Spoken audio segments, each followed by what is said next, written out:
Welcome to Lata ZJZ online classes. This is part 8 of electric current of class 10 physical science.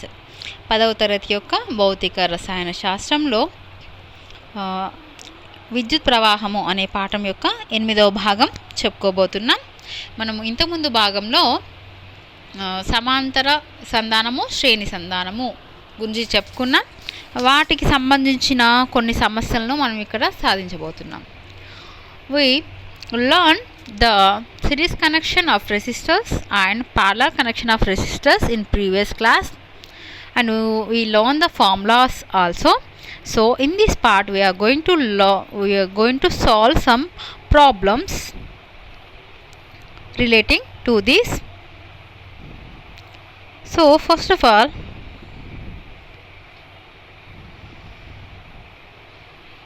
see, this is example 1. In example 1 there are 3 resistors, 10 ohms, 20 ohms, 30 ohms are connected in A problem is series and B parallel. So find the resultant resistance in the circuit. So first of all you have to find in series connection, after that parallel. So in series connection, given that R1 equal to 10 ohms, R2 20 ohms, R3 equal to 30 ohms. So when they are in series connection, the formula is R is equal to R1 plus R2 plus R3 and so on. If you have more than 3, you have to write R4 also. So like that you have to calculate the sum of the all resistors. So here R equal to 10 plus 20 plus 30, that is equal to 60 ohms. So when we connect in parallel connection, the formula is 1 by R equal to 1 by R1 plus 1 by R2 plus 1 by R3. So here 1 by 10 plus 1 by 20 plus 1 by 30. So we got 11 by 60, that is 5.5 ohms.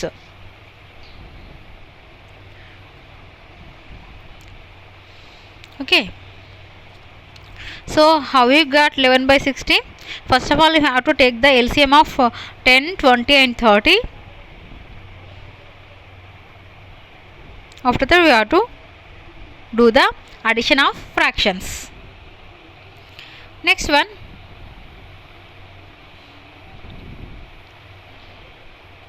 example 2. 3 resistors R1 ohms, 4 ohms and 8 ohms are connected in series in a circuit. If the resultant resistance in the circuit is 20 ohms, find the value of R1. So here the resultant resistance is given, but one resistance is not given. So in this there are series connection, so we have to use the formula of R equal to R1 plus R2 plus R3. Here R is given, that is 20 ohms, R1 is not given, R2 is 4 ohms and R3 is 8 ohms. So 20 equal to R1 plus 4 plus 8. So 4 plus 8 equal to 12. So if you take this 12 to left side, it will become 20 minus 12. So 20 minus 12 is equal to 8 ohms. So R1 is equal to 8 ohms. This is example 2. Very simple one. Next one. 2 resistors R1 ohms and 12 ohms are connected in parallel in a circuit. If the resultant resistance in the circuit is 3 ohms, find the value of R1. So here same problem as example 3, but here parallel connection. So we have to use this formula, 1 by R equal to 1 by R1 plus 1 by R2. Total resistance is given, that is 3 ohms.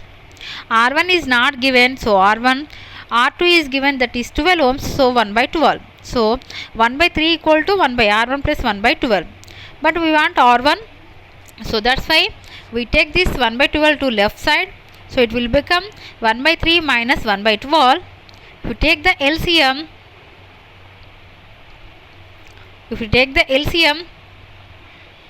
and you have to subtract the fractions, we get that 3 by 12. So 3 by 12, if you cancel this, 1 by 4. 1 by 4, that is 1 by R1 equal to, but R1 equal to what? 4. If you cross multiply this, we get that R1 equal to 4 ohms. So how you get this 3 by 12? See here, just take 1 by 3 minus 1 by minus 12 minus 1 by 12. So here 3 into 12, so 12 minus 3.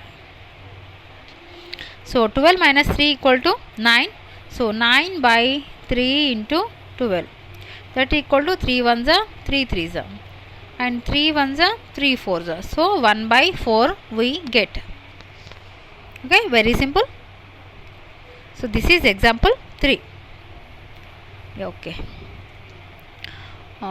There is next example.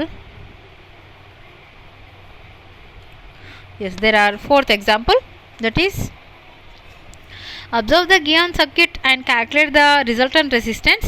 So here the diagram is given, so we have to observe this circuit and you have to solve the problem.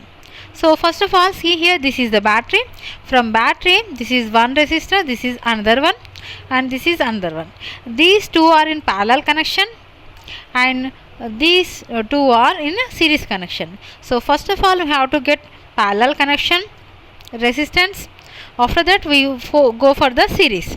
So first of all, here R1 equal to 4 ohms, R2 equal to 12 ohms. So these are connected in parallel connection. So we have to take the formula R equal to R1 by R1 into R2 by R1 plus R2. So 4 into 12 by 4 plus 12, that is 48 by 16. So that is 3 ohms. So here total resultant resistance is 3 ohms. These 3 ohms and these 7 ohms are connected in series connection. So again we have to take the formula of series connection, that is R equal to R1 plus R2. So R equal to 3 plus 7, that is 10 ohms. Okay. So these are the problems. Telugu medium, మనము పోయిన భాగంలో నిరోధాలను శ్రేణి సంధానంలో సమాంత సంధానంలో రెండు సందర్భాల్లో ఎలా చేయాలి, ఎలా ఫలిత నిరోధాన్ని లెక్కించాలి అనే దానికి ఫార్ములాస్ సూత్రాలను నేర్చుకున్నాం. ఇప్పుడు ఆ సూత్రాలతో మనం కొన్ని లెక్కలు చేయబోతున్నాం. ఇక్కడ ఉదాహరణ 1లో చూడండి, 10 ఓంలు 20 ఓంలు 30 ఓంలు నిరోధం గల 3 నిరోధాలను ఏ శ్రేణిలో బి సమాంతరంగా కలిపినప్పుడు వాటి ఫలిత నిరోధాలను కనుగొనము అంటున్నాడు. అంటే ముందుగా మనము ఏ అనే దాంట్లో శ్రేణిలో చేయాలి, బిలో సమాంతరంగా చేయాలి. సో ముందుగా ఇక్కడ R1 R2 R3 3 నిరోధాలు ఉన్నాయి, వాటిని మనం రాసుకున్నాం. మరి శ్రేణిలో కలిపినప్పుడు ఫలిత నిరోధానికి సూత్రము R = R1 + R2 + R3. మరి మీకు డౌట్ వచ్చి ఉండొచ్చు, ఒకవేళ 4 నిరోధాలు 5 నిరోధాలు ఉంటే ఎలా అని. అప్పుడు మనము ఎన్ని నిరోధాలు ఉన్నా వాటన్నిటిని యొక్క ప్లస్ చేస్తాం. అప్పుడు మనం R1 + R2 + R3 + R4 + R5 అని ఎన్నైనా రాసుకోవచ్చు. సో ఇక్కడ R = R1 10 + 20 + 30, మొత్తం 60 ఓంలు అయింది. అదే మరి సమాంతరంగా కలిపినప్పుడు మనకి సూత్రం ఏంటి, 1/R = 1/R1 + 1/R2 + 1/R3 అనమాట.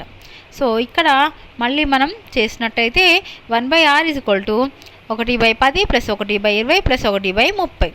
ఇక్కడ ఇవి భిన్నాలు కాబట్టి మీరు కాసాగు తీసుకొని చేయవలసి ఉంటుంది. ఎలా చూడండి, 10 20 30 మనం కాసాగు తీసుకుంటే 60 వస్తుంది. So first 6 + 20 2s are 60, so 2 1s are 2 plus 3 2s are 6, so 2 1s are, so 23s are, so here 3 here 2. So మొత్తం ఎంత, 6 + 3 + 2 11, 11/60 వచ్చింది. 11/60, కానీ ఇది 1/R. మనకి R కావాలంటే ఏం చేస్తాం, 60/11. మళ్ళీ దీన్ని మనం క్యాన్సిల్ చేస్తే 11 5లు 55 పాయింట్, మళ్ళీ 11 5లు, సో 5.5 ఓంలు మనకు చివరి ఆన్సర్ వచ్చింది. ఇది మొదటి ప్రాబ్లం. ఇక రెండవది, R1 4 ఓంలు మరియు 8 ఓంలు నిరోధం గల 3 నిరోధాలను శ్రేణిలో కలపగా ఫలిత నిరోధం 20 అయిన R1 విలువను కనుగొనము. సో ఇక్కడ మనకి ఫలిత నిరోధం ఇచ్చాడు కానీ R1 ఇవ్వలేదు, R1 కనుక్కోవాలి. సో ఫలిత నిరోధం అంటే R అనమాట. ఈ R ఇచ్చాడు 20 ఓంలు, R1 ఇవ్వలేదు, అది అలాగే పెడతాం. R2 4 ఓంలు, R3 8 ఓంలు. కాబట్టి 20 = R1 + 4 + 8. సో 4 + 8 12 అయింది. మనకి R1 కావాలి కాబట్టి 12ను మనం ఎడమ చేతి వైపు తీసుకెళ్తే 20 - 12 అయింది. సో 8 ఓంలు మనకి ఆన్సర్ వచ్చింది. ఇక మూడవ ఉదాహరణ, R1 మరియు 12 ఓంలు నిరోధం గల రెండు నిరోధాలను సమాంతరంగా కలిపినప్పుడు ఫలిత నిరోధం 3 ఓంలు అయినా R1 విలువను కనుగొను. సో ఇక్కడ మనకి సమాంతరంగా కలిపారు కాబట్టి మనం ఇప్పుడు కనుక్కుందాం. మనకి మొత్తం నిరోధం ఇచ్చాడు, అంటే R ఇచ్చాడు 3 ఓంలు, R1 మనం కనుక్కోవాలి, R2 ఇచ్చాడు 12. కాబట్టి 1/3 = 1/R1 + 1/12. ఇక్కడ కూడా మనకి R కావాలి కాబట్టి 1/12 ఎడమ చేతి వైపు తీసుకెళ్తే 1/3 - 1/12. మళ్ళీ మనం కాసాగు తీసుకొని భిన్నాల యొక్క తీసివేత చేస్తే మనం 3/12 అనేది మనకు వచ్చింది, అంటే 1/4 అనమాట. అంటే ఇది 1/R1 = 1/4 వచ్చింది. మనకు కావాల్సింది R1 కాబట్టి దీన్ని అడ్డగుణకారం చేస్తే R1 = 4 ఓంలు మనకి ఆన్సర్ వచ్చింది. ఇక 4వ ఉదాహరణ, ఇక్కడ మనకు ఏమీ ఇవ్వలేదు, ఒక డయాగ్రామ్ మాత్రం ఇచ్చాడు, అంటే ఒక వలయం ఇచ్చాడు. ఈ వలయం ఆధారంగా మనము ఫలిత నిరోధం ఎంత అని కనుక్కోవాలి. సో మీరు ఇక్కడ వలయం చూసినట్టయితే ఇక్కడ బ్యాటరీ ఉంది, బ్యాటరీ నుంచి ఈ రెండు నిరోధాలు చూడండి సమాంతరంగా కలపబడ్డాయి. కానీ ఈ రెండు నిరోధాలకు ఈ నిరోధం శ్రేణిలో కలపబడింది. అంటే ముందుగా మనం సమాంతర సంధానంలో ఫలిత నిరోధం ఎంత అని కనుగొని ఆ తర్వాత శ్రేణి సంధానాన్ని చేయాలి. సో ముందుగా సమాంతరంగా కలపబడేవి R1 4 ఓంలు, R2 12 ఓంలు. కాబట్టి మన సూత్రం R1 R2/R1 + R2, లేదు మీరు 1/R1 + 1/R2 తో కూడా చేయొచ్చు. అప్పుడు మనకేమవుతుంది 1/4 + 1/12. సో మనం దీన్ని సాధిస్తే మనకి 48/16, అంటే మళ్ళీ మీరు క్యాన్సిల్ చేస్తే 3 ఓంలు వచ్చింది. ఇది ఎప్పుడు ఈ సమాంతర సంధానానికి మాత్రమే. మరి ఈ 3 ఓంలతో ఈ 7 ఓంలు శ్రేణిలో కలపబడింది కాబట్టి శ్రేణిలో మళ్ళీ మనం ఏం చేస్తాం, R1 + R2 చేస్తాం. ఇక్కడ ఫలిత నిరోధం ఎంత వచ్చింది, 3 ఓంలు. కాబట్టి 3 ఓంలు + 7 ఓంలు మొత్తం 10 ఓంలు. కాబట్టి ఈ వలయంలో మొత్తం నిరోధం ఎంత ఉంది, 10 ఓంల నిరోధం ఉంది. రైట్. నెక్స్ట్ ఇక్కడ మనము ఈ శ్రేణి సంధానము సమాంతర సంధానం వల్ల ఏర్పడే ఫలిత నిరోధాల గురించి నేర్చుకున్నాం. కానీ ఈ నిరోధాలు ఇలా కలిపినప్పుడు మనం ఈ సూత్రాలు పనికొస్తాయి. కానీ ఒకటి కంటే ఎక్కువ బ్యాటరీలను వాడినప్పుడు మాత్రము ఇవి సరిపోవు మనకి. మరి అప్పుడు మనం ఏం వాడాలి అంటే మనకి కిర్చాఫ్ నియమాలు ఉన్నాయి. ఏంటి కిర్చాఫ్ నియమాలు, కిర్చాఫ్ లాస్ ఏమిటి అంటే, మనకి ఒక DC వలయంలో కొన్ని బ్యాటరీలను కొన్ని నిరోధాలను కలిపాము.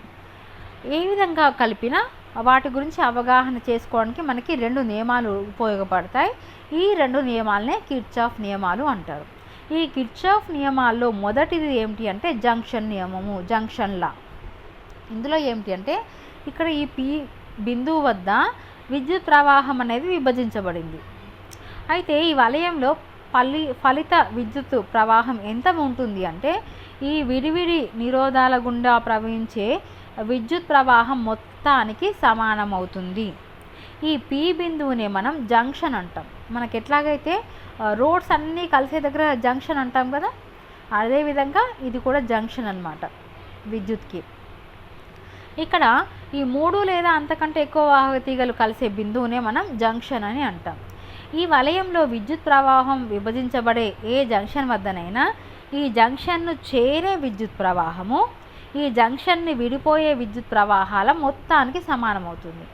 అంటే ఇక్కడ ఈ జంక్షన్ దగ్గర ఎటువంటి ఆవేశం కూడా ఉండదు, ఇక్కడ 0 అన్నమాట. అందుకే ఏవైతే విద్యుత్ ప్రవాహాలు వస్తున్నాయో వాటి మొత్తము ఏవైతే విద్యుత్ ప్రవాహాలు వెళ్ళిపోతున్నాయో వాటి మొత్తానికి సమానంగా ఉంటుంది. కాబట్టి ఇక్కడ మనం చూసుకున్నట్టయితే ఇక్కడ చూడండి ఇక్కడ I1 ఉంది, ఇది వస్తుంది. I2 అనేది వెళ్ళిపోతుంది, I3 అనేది వెళ్ళిపోతుంది, I4 అనేది లోపలికి వస్తుంది, I5 అనేది బయటకు వెళ్తుంది, I6 అనేది లోపలికి వస్తుంది. సో లోపలికి వచ్చే విద్యుత్ ప్రవాహాలు ఏవేవి? I1, I4 and I6. So I1, I4, I6 అనమాట. మరి బయటకు వెళ్ళిపోయే ఉన్నాయి I2, I3, I5. కాబట్టి వీటిని కూడితే ఎంత వస్తుందో, వాటిని కూడితే ఎంత వస్తుందో అవి సమానంగా ఉంటాయి. కాబట్టి ఇక్కడ ఈ జంక్షన్లో మనం చూసిన జంక్షన్లో I1 + I4 + I6 = I2 + I3 + I5 అవుతుంది. ఓకే, ప్రతి చోట ఇలాగే జరగదు. మనకి ఇచ్చిన వలయం ప్రకారం మనం వీటిని లెక్కించుకోవాలి. తర్వాత నియమము లూప్ నియమము, లూప్ లా అంటాం. దీంట్లో ఏం చెప్తుందంటే ఒక మూసిన వలయంలో వివిధ పరికరాలు యొక్క రెండు చివర్ల మధ్య పొటెన్షియల్ భేదాలలో పెరుగుదల తగ్గుదల బీజేయ మొత్తం శూన్యమవుతుంది. ఏదైతే మనం ఇంతకుముందు చెప్పుకున్న సూత్రం ఉందో అది ఆవేశాల నిత్యత్వంను అనుసరిస్తే ఇది శక్తి నిత్యత్వంను అనుసరిస్తుంది. అంటే మనం శక్తులు ఇక్కడ మొత్తం అన్ని పొటెన్షియల్ భేదాలు తీసుకుంటే వాటి యొక్క మొత్తం బీజేయం మొత్తం ఏమవుతుంది? శూన్యం, అంటే 0 అవుతుంది అన్నమాట. ఇది ఎలా అంటే ఒక మూసిన వలయంలో ప్రారంభంలో గల రెండు బిందువుల మధ్య పొటెన్షియల్ భేదాన్ని ఒక నిర్దిష్ట విలువగా మనం భావిస్తాం. ఆ వలయంలో ఉపయోగించిన వివిధ పరికరాల రెండు చివరల మధ్య పొటెన్షియల్ భేదాలను కొలుస్తూ పోతే వలయంలో ఉపయోగించిన బ్యాటరీ నిరోధాలను బట్టి మనకి పొటెన్షియల్ భేదం పెరగొచ్చు లేదా తగ్గొచ్చు. కానీ వలయం అంతటా ప్రయాణించి తిరిగి ప్రారంభ బిందువును చేరితే ఈ పొటెన్షియల్ భేదంలో ఏదైతే ఫలిత మార్పు ఉందో ఆ మార్పు మాత్రం శూన్యం, అంటే 0 అవుతుంది. కాబట్టి పొటెన్షియల్ భేదాలలోని మార్పుల బీజీయం మొత్తం శూన్యం అవుతుంది. ఇది మన లూప్ నియమము అంటాం దీన్ని.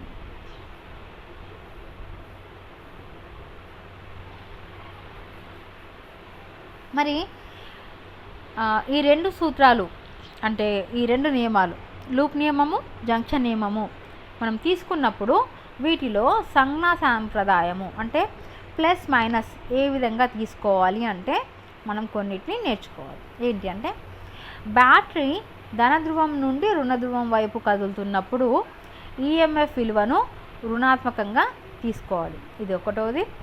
రెండవది అదే దీనికి ఆపోజిట్గా అంటే రుణ ధ్రువం నుండి ధన ధ్రువం వైపు కదులుతుంటే మాత్రం మనము విద్యుత్ చాలక బలాన్ని ధనాత్మకంగా తీసుకోవాలి. అదేవిధంగా విద్యుత్ ప్రవాహ దిశలో నిరోధం గుండా కదిలేటప్పుడు దానిపై పొటెన్షియల్ భేదాన్ని రుణాత్మకంగా తీసుకోవాలి. దీనికి ఆపోజిట్గా అంటే విద్యుత్ ప్రవాహ దిశకు వ్యతిరేక దిశలో కనుక నిరోధం కదిలితే దానిపై పొటెన్షియల్ భేదాన్ని ధనాత్మకంగా తీసుకోవాలి. మనకి సింపుల్గా గుర్తుపెట్టుకోవడానికి ఈ పటం గుర్తుపెట్టుకుంటే మనకి సరిపోతుంది. చూడండి, ఇది బ్యాటరీ ప్లస్ పెద్ద గీత ప్లస్ చిన్న గీత మైనస్. మనకి ఇటువైపు ధనాత్మకం నుంచి రుణాత్మకం వైపు కదులుతుంది. ఇక్కడ మనకి నెగిటివ్ అంటే మైనస్ అన్నమాట. అదేవిధంగా మనకి విద్యుత్ ప్రవాహ దిశ దీనికి ఆపోజిట్గా ఉందనుకోండి ఈ విధంగా, అప్పుడు మనకి ప్లస్ అవుతుంది. అదేవిధంగా ఇక్కడ కరెంట్ ఇటువైపు ప్రవహిస్తోంది, దీని యొక్క నిరోధం కూడా ఇటువైపే ఉంది, అప్పుడు ఇది మైనస్ అవుతుంది. అదే దీనికి ఆపోజిట్గా కరెంటు ప్రవాహ దిశ ఇటువైపు ఉంది, నిరోధం ఇటువైపు ఉంది, అప్పుడు ఇది ప్లస్ అవుతుంది. సో సింపుల్గా గుర్తుపెట్టుకోవాలంటే ఎప్పుడైతే ఇవి ఆపోజిట్గా ఉన్నాయో చూడండి, ఆపోజిట్గా ఉన్నాయో మైనస్ ఇంటూ మైనస్ అనమాట, అప్పుడు ప్లస్ అవుతుంది. కానీ రెండు ఒకే దిశలో ఉన్నప్పుడు మాత్రం మైనస్ అవుతుంది. ఓకే, చాలా సింపుల్. వీటి ఆధారంగా కొన్ని ప్రాబ్లమ్స్ని మనం నెక్స్ట్ తర్వాత భాగంలో చేసుకుందాం.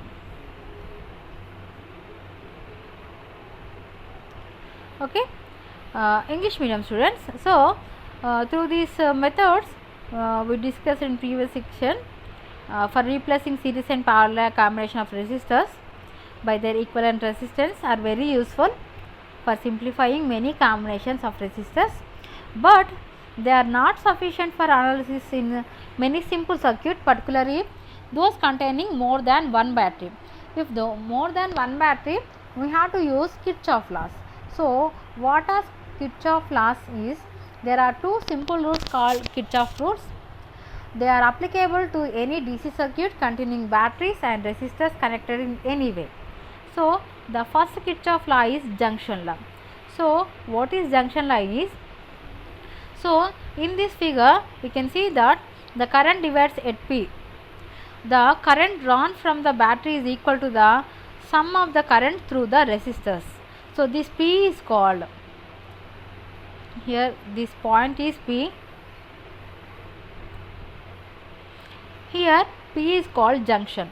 So, the junction is a point where there are more conducting wires meet.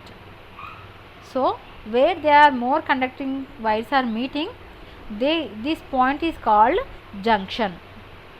So, if we take any junction at any junction point in a circuit where the current can divide, the sum of the current into the junction must equal to the sum of the current leaving the junction. So, in this figure if you observe, I1 is into the junction, I2 is leaving the junction, I3 is leaving the junction, I4 is into the junction, I5 is leaving the junction, and I6 is into the junction. So, the sum of the current into the junction must equal to the sum of the currents leaving the junction. So, here I1 is into I4 and I6 are into the junction. So, I1 plus I4 plus I6 equal to I5, I2 and I3. These are leaving the junction current. So, I1 plus I4 plus I6 equal to I5 plus I2 plus I3. This is called junction law. So, this law based on the conservation of charge. Next law is loop law. So, what is loop law? The algebraical sum of decreases in potential difference across the various components of the circuit in a closed circuit loop must be 0. This is called loop law. So, this law is based on the conservation of energy. So, in a circuit loop, the potential difference between the 2 points at the beginning of the loop has a certain value. As we move around the circuit loop, the measure of the potential difference across each component in the loop, the potential difference may decrease or increase depending upon the nature of the element of resistor or battery. But when we have completed the circuit loop and arrive back at our starting point, the net change in the potential difference must be 0. Thus, we can say that the algebraical sum of the change in potential difference is equal to 0. But when we are using these laws, we have to know sign convention also. So, how to take sign convention? So, first of all, EMF of the battery. So, where is the battery?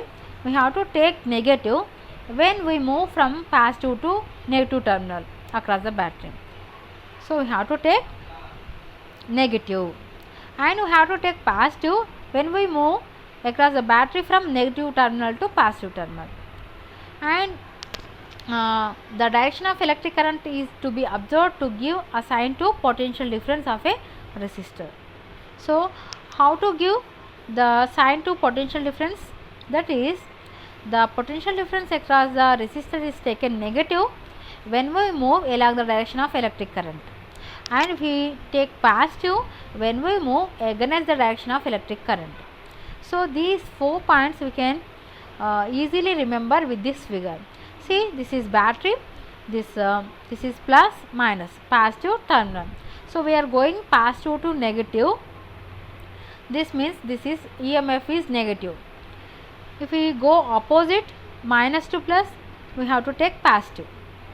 And here for resistors, this is current flow I, this is resistor R. So, these are in same direction. So, we have to take negative. Potential difference is negative. So, opposite to this, current flow is this side and resistor is this side. So, we have to take positive. So, simply if resistor and current flow is opposite, so minus minus have to take plus, here also same, and these are opposite to each other, we have to take plus. these are in same direction, you have to take minus. Okay, these are the sign conventions for the loops. So in next part we will solve some problems. So till practice these problems of resistors in series connection and parallel connection. So సమాంతర సంధానంలో శ్రేణి సంధానంలో ఎలా problem solve చేయాలి మీరు practice చేయండి. వీటికి loop నియమము junction నియమానికి సంబంధించిన ప్రాబ్లమ్స్ని మనం నెక్స్ట్ పార్ట్లో సాల్వ్ చేద్దాం. ఓకే, సో ముందుగా ఛానల్ని సబ్స్క్రైబ్ చేసుకోండి, అప్పుడే మీకు అన్ని వీడియోస్ వస్తాయి. అండ్ బెల్ బటన్ని తప్పనిసరిగా క్లిక్ చేయండి.